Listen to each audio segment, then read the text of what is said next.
UEFA has approved a request by the FAI to host the Republic of Ireland's Autumn Nations League fixture against Israel in a neutral venue overseas and behind closed doors. Campaigners say it's not enough and are repeating calls for a complete boycott of the match.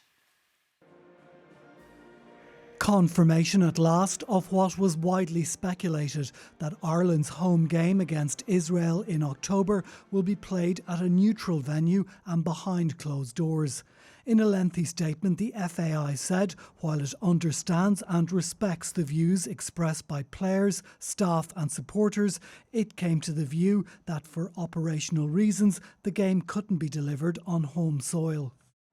The association said it engaged with the Palestinian Football Association, which expressed its appreciation for the principal positions taken by the FAI to support the rights of the Palestinian people and Palestinian athletes, and that it respected the FAI's decision within the framework of its sporting and international obligations. It's unthinkable that the Irish team would line out and play Israel at a time when genocide is occurring, when tens of thousands of people have lost their lives, including footballers.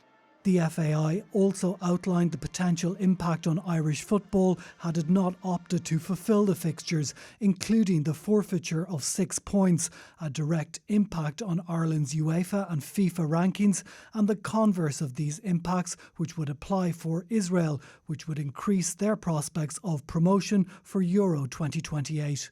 The most important thing here is that the players are left alone, the management is left alone, and the officers of the FAI are left alone. The decision is now made in the rules that are laid down by UEFA, and I think that should be respected.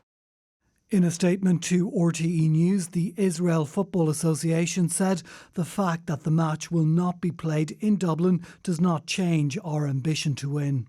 The reaction here has been really no reaction at all. At this point, Israel's been used to playing many of their games away from home. There could be security issues, we understand that. Now that UEFA has approved the decision to move the fixture from Dublin, it's unlikely to be the end of the controversy. Amid continued calls for the game to be boycotted entirely, RTE said it has a contractual obligation to broadcast the fixtures. Dimitri O'Donnell, RTE News. Well, for more on all of this, let's speak now to our soccer correspondent, Tony O'Donoghue, who's at the Aviva Stadium. Tony, this was expected to happen. Have we any idea yet where that match will be held? That's a matter for the FAI, an operational matter, and indeed for UEFA as well. I think the reason that they've come to this decision is because of the events that happened here just a few short weeks ago at the Aviva Stadium and the game against Qatar.